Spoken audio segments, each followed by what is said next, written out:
On this Sunday night, politics, the pandemic, and promises. The federal election campaign is underway. It's time to hear your voice. Why now, 17 months after the last one? Plus, how the Tories and NDP plan to win your vote, and why the Bloc wants a minority. Fear and uncertainty in Afghanistan as the Taliban take control again. Thousands scramble to get on the last flights out. What will Taliban rule look like?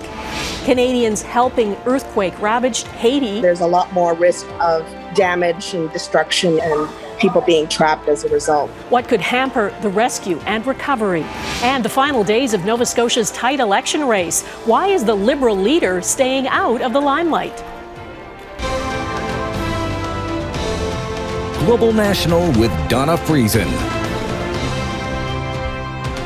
Good evening and thanks for joining us. Get ready, the federal election is happening. The writs were dropped this morning. Justin Trudeau triggering another election 2 years before he needs to, in the middle of summer, and as parts of this country face a fourth wave of COVID-19. Canadians will go to the polls on September 20th.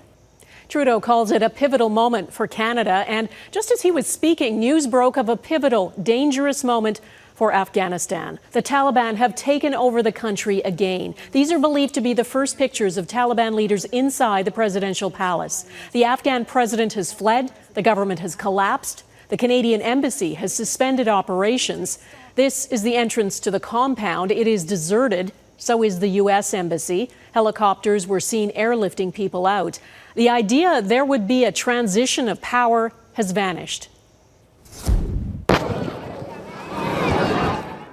Kabul airport is chaotic. NATO says it is helping to open it and facilitate evacuations. Thousands of people, including Afghans who worked with Canadian troops, are still stranded, desperate for help, fearing the Taliban will hunt them and kill them. Canada firmly condemns the escalating violence, and we are heartbroken at the situation the Afghan people find themselves in today.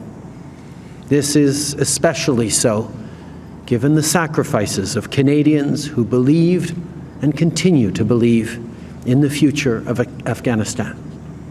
We will continue to work with allies and the international community to ensure that those efforts were not in vain.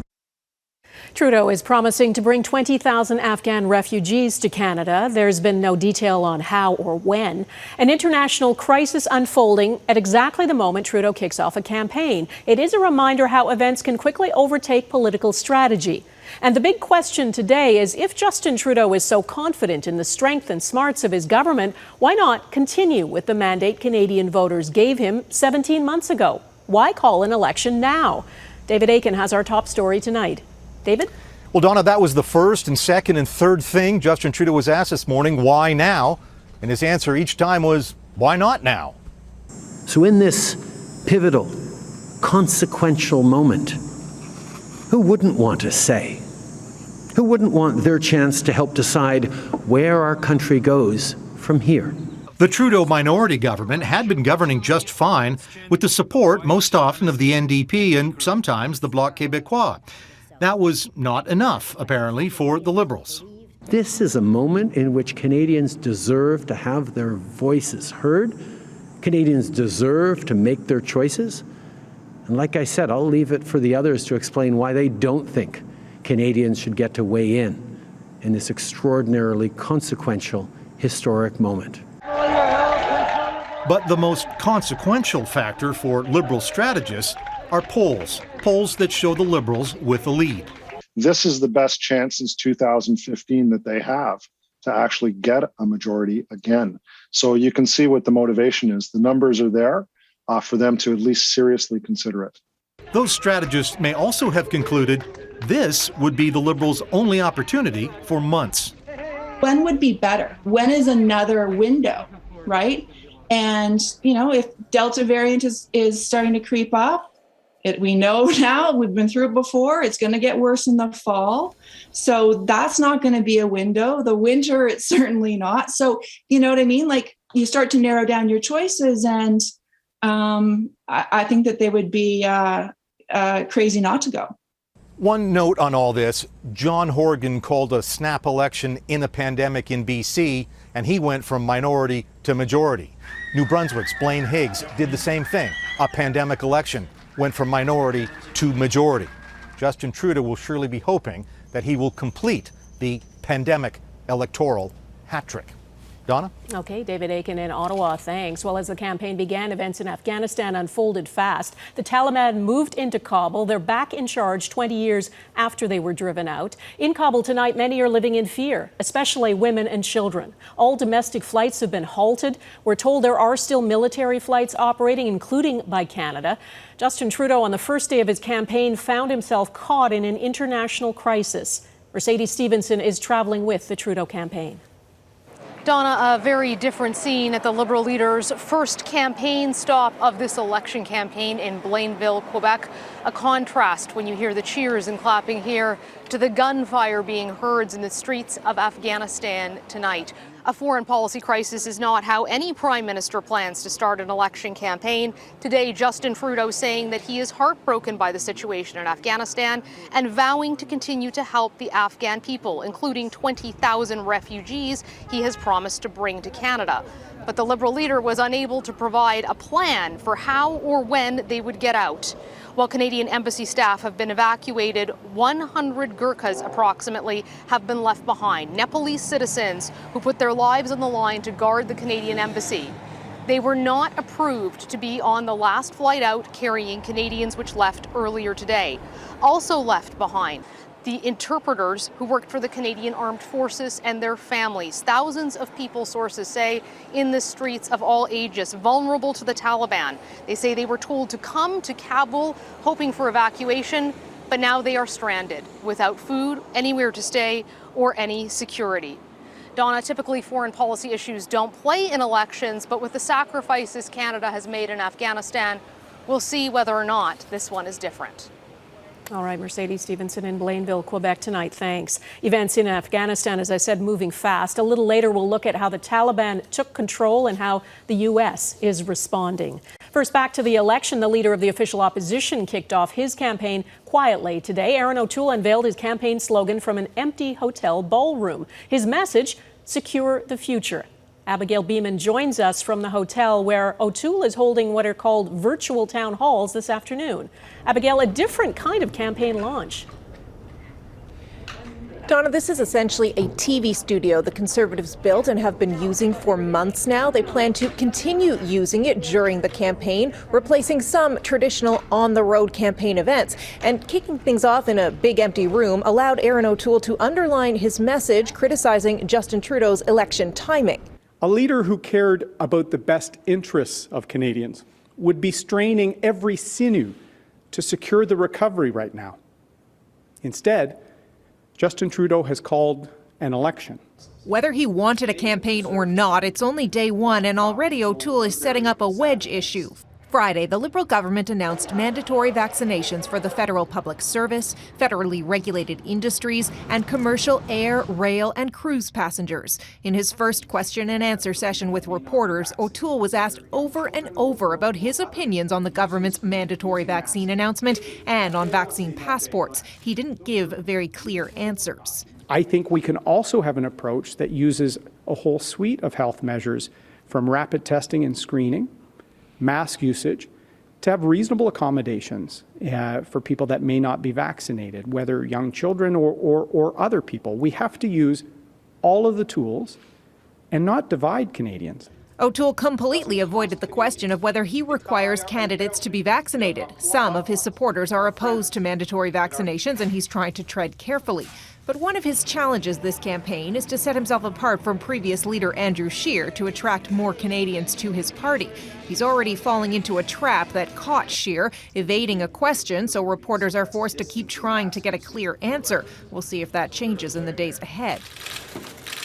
O'Toole defended his decision to have a campaign kickoff in an empty room by saying technology allows him to connect with thousands of voters. He's holding 2 virtual town halls Sunday with voters in BC and Quebec. All of this COVID campaigning is new, of course, but we'll have to see whether he can build traction with less time on the road, fewer chances to meet people in person. For a leader many Canadians say they still don't feel they know. Donna? All right, Abigail Bimman in Ottawa, thanks. The NDP leader calls this election a selfish attempt by Justin Trudeau at a power grab. Jagmeet Singh's NDP won just 24 seats last time, its worst result in years. Singh is confident his party has the campaign war chest and the right message to make a bigger mark this time.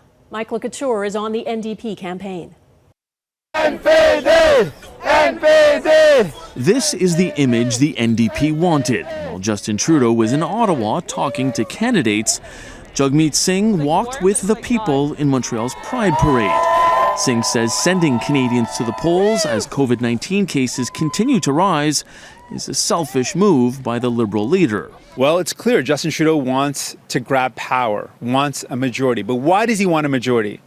It's certainly not because he wants to help more people. Now, Singh's opposition to the federal election is a stark contrast to last year when he campaigned with John Horgan in BC, helping him convert his minority government into a majority. Singh says Trudeau triggered the election because he's tired of the NDP pushing them to do better for Canadians. People are worried, and they're still concerned about what this pandemic means for them, their jobs, and their future. Now, last week, the NDP released a blueprint for its platform, including major policy planks like universal pharmacare and dental care, something they plan to pay for with a tax on the ultra-rich. Now, Singh is trying to convince Canadians the NDP is the best option after he says the Liberals failed to deliver on some campaign promises over the last 6 years, like ending boil water advisories in all Indigenous communities. Why should we believe that he's going to deliver what we ask for now? If he wants to do what people are asking for, let's go back to Ottawa and do it. There's no reason why we can't. The NDP admits the 2019 campaign was all about limiting the number of ridings they expected to lose, but this one couldn't be more different. With better poll numbers and double the budget compared to the last election, the hope is to add up to a dozen new seats to the 24 they already hold. Donna? All right, Mike Couture in Montreal, thanks. Green Party leader Annamie Paul is hoping to make gains for the Greens by getting herself elected. She's still facing an internal backlash from some in her party who want her gone. Paul launched her campaign in Toronto Centre, a rematch in the riding she lost to a Liberal candidate in a by-election less than 4 months ago. They underestimate the desire of people for change that this pandemic has provoked, and we are ready to strike out in a new direction.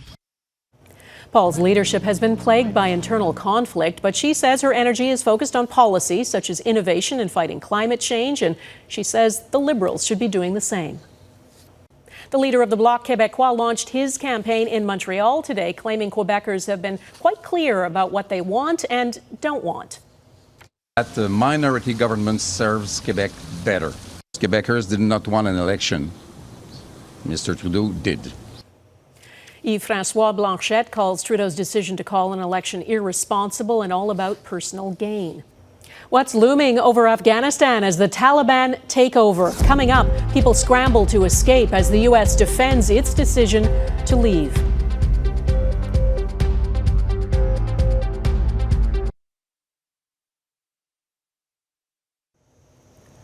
This is a tense night in Afghanistan. The Taliban are back in charge after 20 years and the deaths of thousands of foreign soldiers and Afghan civilians. Thousands of Afghans are now trying to escape, fearing a return to hardline Taliban rule. Among those watching anxiously is Malala Yousafzai, who was shot in the head by a Taliban fighter because she supported girls' education. She tweeted today she's deeply worried about women, minorities, and human rights advocates. Just last month, American President Joe Biden said a Taliban takeover was not inevitable. He was completely wrong. Jennifer Johnson reports. This is Afghanistan in chaos. The president has fled the country, his government has collapsed, and thousands of Afghans are desperately trying to escape, along with Western military and diplomatic personnel. Taliban rule is now a reality after dozens of cities have fallen, besieged by bombings and a campaign of deadly violence. U.S. military helicopters are evacuating embassy staff members to Kabul airport. It may be their only way out, with Taliban fighters now encircling Kabul after taking control of most of the country. It took less than a week after U.S. President Joe Biden announced he's pulling American troops out by August 31st. his team blaming Afghan security forces for not protecting its people. The international community invested over 20 years, billions of dollars in these forces, 300,000 of them, with an air force. Unfortunately, tragically, they have not been able to defend the country. A return to brutal Taliban rule is a hellish endgame for people here. Women's rights were eliminated under their control. A humanitarian disaster seems inevitable. Interpreters and support workers who've worked alongside Western allies fear they will be killed if they can't get out. They have to take care about us. It is our turn to be helped. We help them. Weeks ago, President Biden dismissed comparisons of this withdrawal to Americans being airlifted out of Saigon during the Vietnam War. But many Republicans briefed by White House security advisors see it differently. You just had President Biden a few days ago saying you wouldn't see helicopters evacuating the embassy like Saigon, and yet here we are. This is President Biden's Saigon moment, and unfortunately, it was very predictable. Thousands of Taliban and al-Qaeda fighters have been freed from prisons, and concerns about extremism both in Afghanistan and beyond are growing. They are on the verge of having another safe haven, but this time with all of the infrastructure and military assets that we had intended for the Afghan government to use. It's terrifying. At the presidential palace in Kabul, Taliban leaders and former President Hamid Karzai are trying to negotiate a peaceful transfer or sharing of power. But it's clear the peace so many thousands have died to ensure will not be realized in Afghanistan or for its people. Jennifer Johnson, Global News, Washington. Ahead, the aftermath of Haiti's devastating earthquake.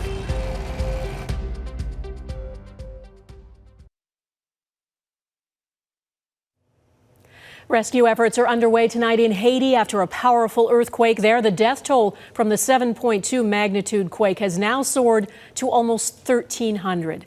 At least 5,700 others are injured, and there are fears both numbers may rise in the days ahead.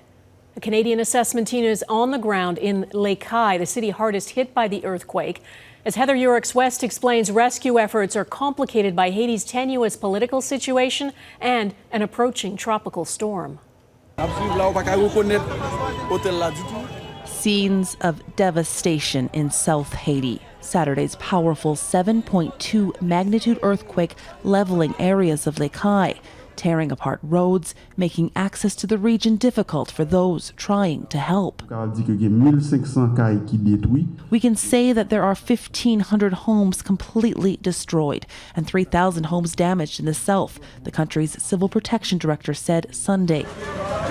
Saturday's earthquake was more intense than the catastrophic magnitude 7 quake that shook the country in 2010. That disaster claimed more than 200,000 lives, displacing more than 1 million others. The magnitude of the earthquake was larger than it was in 2010. The area that's affected is less densely populated. There's still 2 major cities and several towns in the area and still has a population of around 1.4 million. Valerie Repka and Nadia van der Hayden are part of a small Canadian assessment team now on the ground in Les Cayes.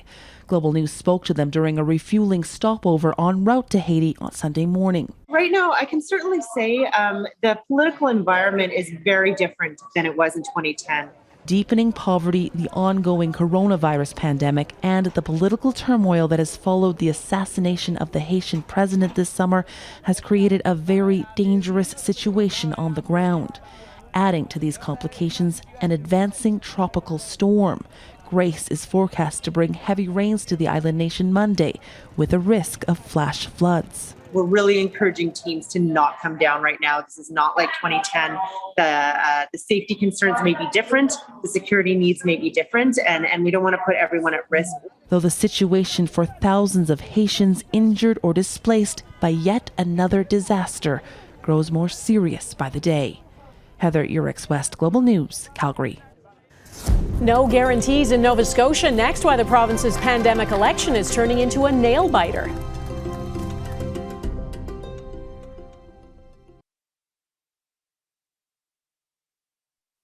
In politics, nothing is ever a sure thing. Campaigns really do matter, and events can pop up to derail the frontrunners. In Nova Scotia, people go to the polls on Tuesday, and the incumbent Liberals appear to have a fight on their hands. Support for leader Ian Rankin is slipping. Ross Lord explains the dynamics of what could lead to a tense election night. Despite impacts on Canadians ranging from stressful to devastating, COVID-19 has boosted the popularity of governments. In 5 pandemic elections, no province or territory has chosen to vote out a governing party. Nova Scotia Liberal leader Ian Rankin hopes the streak doesn't end with him. We've made some significant investments in $10 a day childcare and some other programs, investing in housing, investing in the programs that people need as we recover from the pandemic. But the Liberals are making a peculiar investment in Rankin's political fortunes. In the closing days of the campaign, when parties normally crank up their leaders' media exposure, Rankin has largely stayed out of the spotlight. No, I don't know why there are no media events for that. I'm not sure that I don't understand that question. The Liberals entered the campaign riding a wave of popularity for managing COVID-19. But public opinion polling suggests there's been a shift, with both the PCs and NDP gaining ground. I think this is a really difficult one to predict, and I would not have said that a month ago. So I think the Liberals entered this race in such a strong position that it was almost a given, and this suggests that's not the case. Polling suggests 1/3 of Nova Scotia voters were still undecided in the campaign's final week, as the PCs and NDP continue hammering what they say is the Liberals' poor overall management of healthcare and housing. The message that I want Nova Scotians to receive is we will work with your community, we will listen to you, we will respect you, and we will make sure you have access to healthcare. We are going to bring in permanent rent control. And we are going to establish a network of same-day, next-day walk-in and mental health clinics. Interest in the outcome goes far beyond people in the province.